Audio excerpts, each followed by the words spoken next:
खड्गे च सुरेन्द्रे च कौशिके पाद संस्पृशि निर्विशेष मनस्काय श्री वीरस्वामिने नमः। आरहत वाङ्मय में कहा गया है, सुवर्ण रूपस्य उपव्यया भवे सियाहु कैलास समा असंख्या नरस्य लुद्धस्य न तेहि किंचि इच्छा आकाश समा अनंतया। आदमी के मन में इच्छाएं भी उभर सकती हैं, उभरती हैं, और इच्छा लोभ के रूप में हो जाती है तो वह आगे से आगे बढ़ती है। और शास्त्रकार ने कहा कि इच्छा आकाश के समान अनंत होती है, इच्छा का कोई पार नहीं। जैसे आकाश का कोई और छोर नहीं होता, आकाश का प्रारंभ कहाँ से हुआ और आकाश का अंत कहाँ हुआ, दोनों ही ये पॉइंट नहीं होते। न कहीं प्रारंभ है और न कहीं अंत है, अर्थात आकाश अनादि अनंत, न प्रारंभ न अंत है। तो इच्छा भी बढ़ते बढ़ते इतनी आगे बढ़ सकती है मानो कोई अंत नहीं। इच्छा अच्छी भी हो सकती है, आध्यात्मिक रूप में भी इच्छा हो सकती है। मैं खूब ज्ञान की, दर्शन की, चारित्र की आराधना करूं, तपह आराधना करूं, ऐसी इच्छा भी हो सकती है। मैं किसी का कल्याण करूं, मैं किसी की धार्मिक आध्यात्मिक सेवा करूं, तो ये अच्छी इच्छाएं हैं, वो तो कल्याणकारिणी हो सकती हैं। भौतिक लालसा है, पदार्थों की इच्छा, पैसे की इच्छा, खाने पीने की, इन चीज़ों की इच्छा, ये चीज़ें जो भौतिक इच्छा के रूप में हैं इन चीज़ों की, वे जब लोभ के रूप में होती हैं तो आत्मा का अहित भी अहित हो सकता है। और बहुत कुछ पास में है फिर भी आदमी दुखी हो सकता है कि इतना मिल गया और मिले और मिले और नहीं मिला तो आदमी दुखी बन सकता है। जिसके पास बहुत कम है वह सुखी भी हो सकता है। एक ज्ञानी महात्मा जी प्रवचन दे रहे थे। प्रवचन में आत्मा, धर्म, मोक्ष ऐसी चर्चा हुई। तो प्रवचन के बाद परिषद में से एक व्यक्ति खड़ा हुआ, बोला कि महात्मा जी, आपने धर्म, अध्यात्म, शांति, सुख की चर्चा की, आप ज्ञानी पुरुष लग रहे हैं, आपके सामने इतनी जनता परिषद बैठी है, आपके ज्ञान के अनुसार इस परिषद में सबसे ज्यादा सुखी आदमी कौन है? तो महात्मा जी ने थोड़ा सा ध्यान लगाया और कहा कि इस परिषद में अंतिम पंक्ति में मेरी अंगुली की सीध में एक युवक बैठा है, वह सबसे ज्यादा सुखी है। कुछ युवक गए कि कौन है वो, देखते हैं। तो महात्मा जी ने जैसे अंगुली की बता दिया कि नीले रंग के कपड़े हैं उसके, तो उसको लेकर के आए महात्मा जी के पास के, महाराज यही है ना जो सबसे सुखी? हाँ, यही आदमी है इस परिषद में, तो इनमें सब में सबसे ज़्यादा सुखी है। तो गांव के लोग बोले यह तो हमारे गांव का भिखारी भिखमंगा आदमी है, मांग मांग कर खाने वाला है, फटे हाल है, इसके कपड़े भी फटे हुए हैं, एक छोटी झोपड़ी में यह रहने वाला है, इसको आपने सुखी कैसे कह दिया, सबसे ज्यादा सुखी बता दिया। आप सोच लो महात्मा जी, आप कोई अपनी बात में संशोधन करना चाहें तो संशोधन कर दो, इसको तो हम जानते हैं एकदम गांव का बहुत ही गरीब आदमी है। महात्मा जी बोले कोई संशोधन की जरूरत नहीं, मैं पुनः कहूंगा सबसे ज्यादा सुखी इस परिषद में यही युवक, यही लड़का है। कई लोग बोले बाबा जी आपकी बात जम नहीं रही है, हमारे राजा हैं, आप कहते हैं राजा सबसे सुखी है, हम मान लेते, या हमारे नगर सेठ उनको बोलते वे सबसे ज़्यादा सुखी, हम मान लेते। इस गांव के एक भिखमंगे को सबसे सुखी कहाँ है, बैठा नहीं, बात जमी नहीं। राजा भी वहीं आया हुआ था, तो महात्मा जी ने कहा भी राजा से पूछ लो पूरा सुखी है ना। तो लोग बोले महाराज हम तो राजा से क्या पूछें, हमें तो संकोच है बात करने में, आप संत हैं आप पूछो। तो महात्मा जी बोले क्यों राजन आप पूरे सुखी है ना। राजा बोला महाराज सुखी तो नहीं हूँ, बहुत टेंशन रहता है, आए दिन समस्याएं आती है, पूरी शांति नहीं रहती है। अब देख लो राजा ने तो कह दिया पूरी शांति नहीं है, तो नगर सेठ बैठे इनको पूछो कि सेठ साहब आपके तो पूरी शांति है। बोला महाराज शांति पूरी नहीं है, ये सरकारी चीज़ें कभी टैक्स कभी रेड पड़ना कभी कुछ पड़ना चलते रहते हैं, शांति तो हमारे भी मेरे भी नहीं है। कईयों को पूछा और कईयों का महाराज बीमारी है, तकलीफ है, परिवार में समस्याएं हैं, तो पूरे सुखी तो नहीं हैं। अब उस लड़के से जो युवक था जिसके लिए कहा था सबसे ज़्यादा सुखी, उसको पूछा बेटा तुम बताओ सुखी हो या नहीं। तो बाप जी मैं तो पूरा सुखी हूँ, कोई चिंता नहीं, कोई फिक्र नहीं, बस है उसमें संतुष्ट हूँ। थोड़ा बहुत परिश्रम करके कहीं मांग करके कैसे ही थोड़ा मिल जाता है, खा लेता हूँ, होता है उतना किसी का सहयोग कर देता हूँ, कोई चिंता नहीं, तनाव नहीं, दुख नहीं। और आप क्या बताऊँ शरीर भी मेरा निरोग है, शरीर में कोई तकलीफ नहीं है, सब ठीक आनंद है। तो देखो यह कितना सुखी, भले पैसा इसके पास विशेष नहीं होगा पर शांति में है, योग संयोग से शरीर भी स्वस्थ है, ठीक है। तो पदार्थों के होने पर भी, धन संपत्ति होने पर भी आदमी भीतर से दुखी हो सकता है, और कम पैसा होने पर भी आदमी आनंद में हो सकता है। भीतर की शांति का संबंध बाह्य संसाधनों से इतना नहीं है, भीतर की शांति का संबंध साधना से है। और बाहर के जो पदार्थ हैं, संसाधन हैं, इनसे सुविधा मिल सकती है, तो शांति मिलना जरूरी नहीं। साधना है तो शांति मिल सकती है, सुविधा भले मिले न मिले। हमारे ये संत लोग हैं, पैदल चलने वाले हैं, कभी गर्मी में चलते हैं, पसीना भी आता है, रोड भी कभी कैसी मिले कभी कैसी मिले। तो ये कहीं रोड बन रही है, रास्ता कभी उबड़ खाबड़ है, कहीं कुछ है, रात सोना है तो धरती पर सो जाते हैं। यह एक संतों का मान लो जीवन है, रात को खाना नहीं पीना नहीं, गर्मी है तो पानी भी नहीं पीना, ऐसा जीवन है। तो यूँ देखें तो थोड़ा कठोर जीवन है। तो कठोर जीवन होने पर भी एक साधु बड़ा शांति में हो सकता है, शांतिमय, वैराग्यमय, आनंदमय हो सकता है।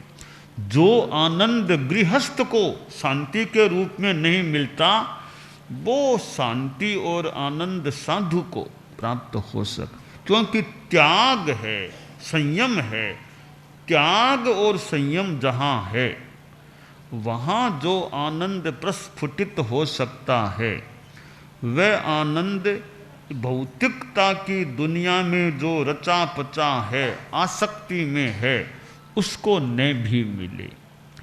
और ऐसे लोग हैं जिनके पास पैसा बहुत है, तो यह भी कोई पुण्य का उदय हो सकता है भी, इतना पैसा संपत्ति मिली है।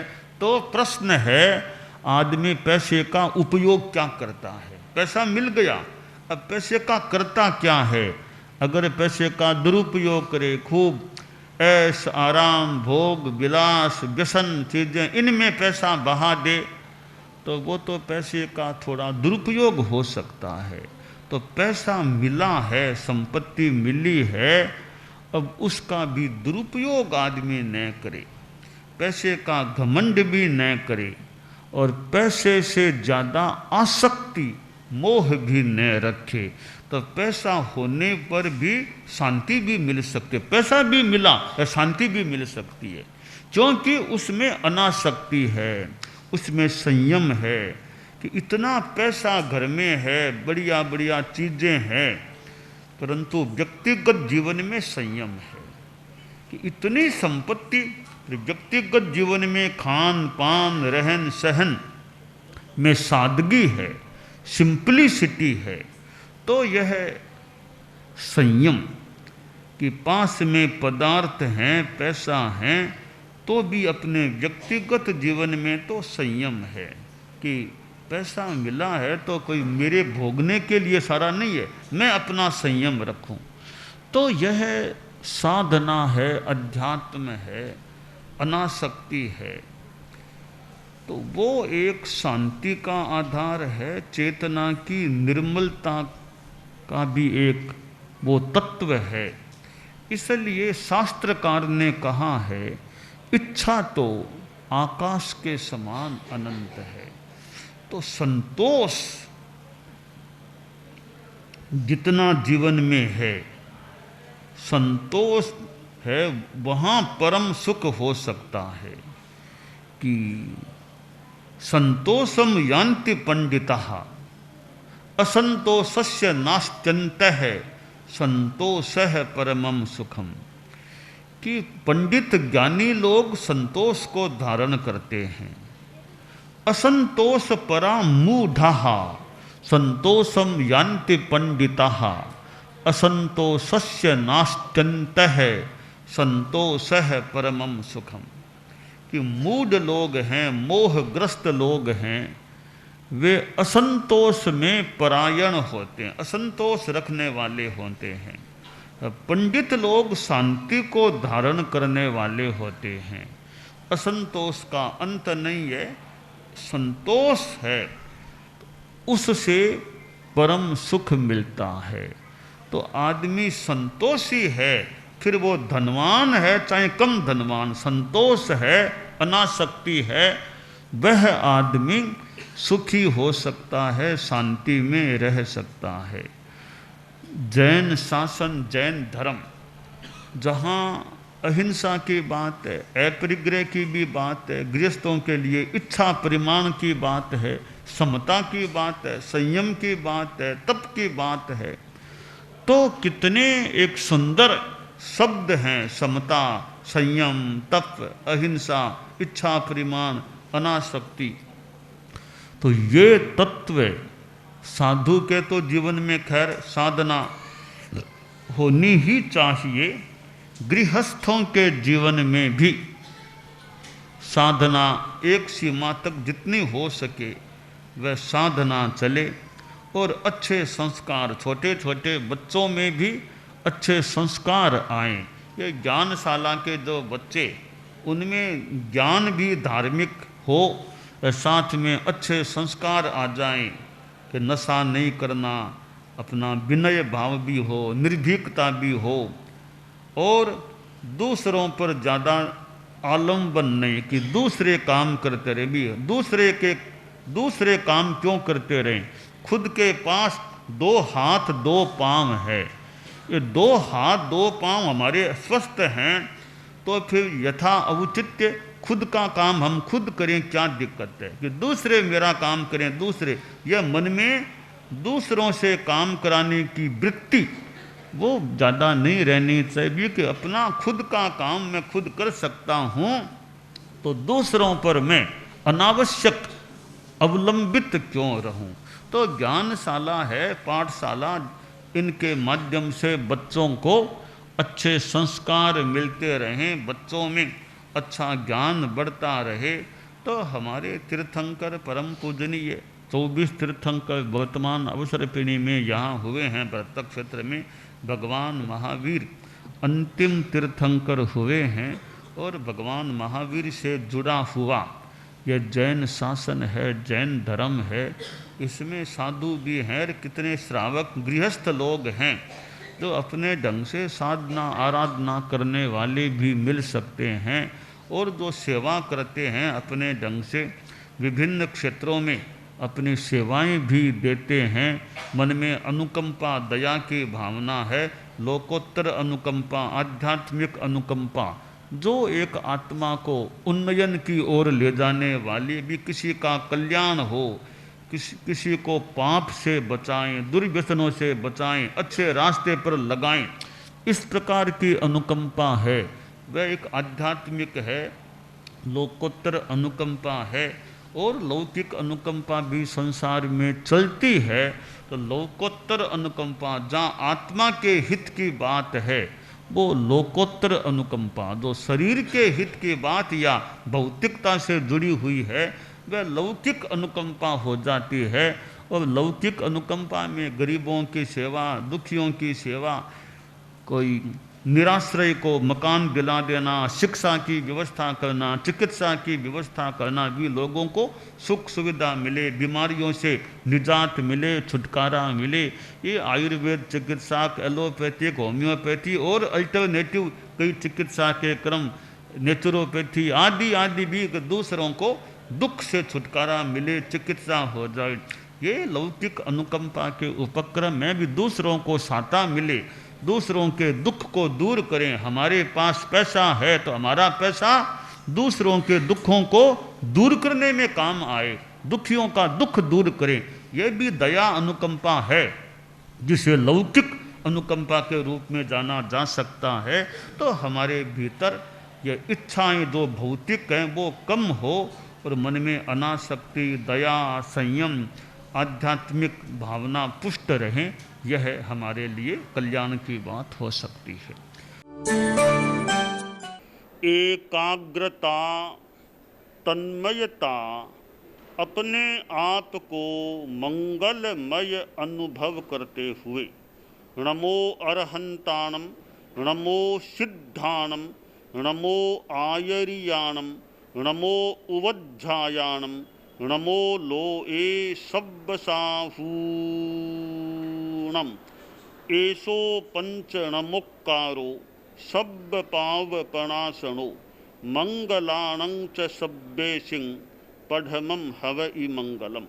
चत्तारि मंगलम, अरहंता मंगलम, सिद्धा मंगलम, साहू मंगलम, केवलिपन्नत्तो धम्मो मंगलम। चत्तारि लोगुत्तमा, अरहंता लोगुत्तमा, सिद्धा लोगुत्तमा, साहू लोगुत्तमा, केवलिपन्नत्तो धम्मो लोगुत्तमो। चत्तारि शरणं पवज्जामि, अरहन्ते शरणं पवज्जामि, सिद्धे शरणं पवज्जामि, साहू शरणं पवज्जामि, केवलिपन्नत्तं धम्मं शरणं पवज्जामि। धम्मो मंगलमुक्किट्ठम्, अहिंसा संजमो तवो, देवावितं नमंसन्ति जस्य धम्मे सयामणो।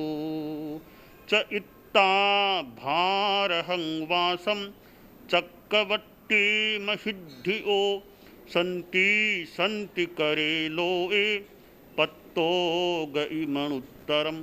देव दानव गंधर्वा जख रक्षस किन्नरा, बंभयारिं नमंसन्ति दुःकरं जे करन्ति तम्। मंगलं भगवान् वीरो मंगलं गौतमो गणी मंगलं स्थूलभद्राद्यः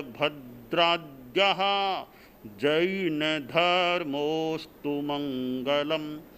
मंगलं मतिमान् भिक्षुः मंगलं भारमल्लकः मंगलं रायचन्द्राद्या मंगलं तुलसी गुरुः महाप्रज्ञोऽस्तु मंगलं तेरा पंथोऽस्तु मंगलम्।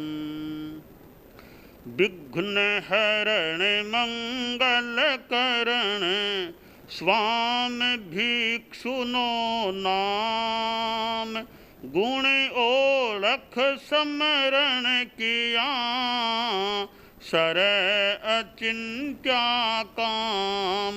विघ्नहरण मंगलकरण स्वामी भिक्षुनो नाम गुण ओळख समरण किया सर अचिंत्या काम। विघ्नहरण मंगलकरण स्वामी भिक्षुनो नाम गुण ओळख समरण किया सर अचिंत्या काम। सर अचिंत्या काम सर अचिंत्या काम।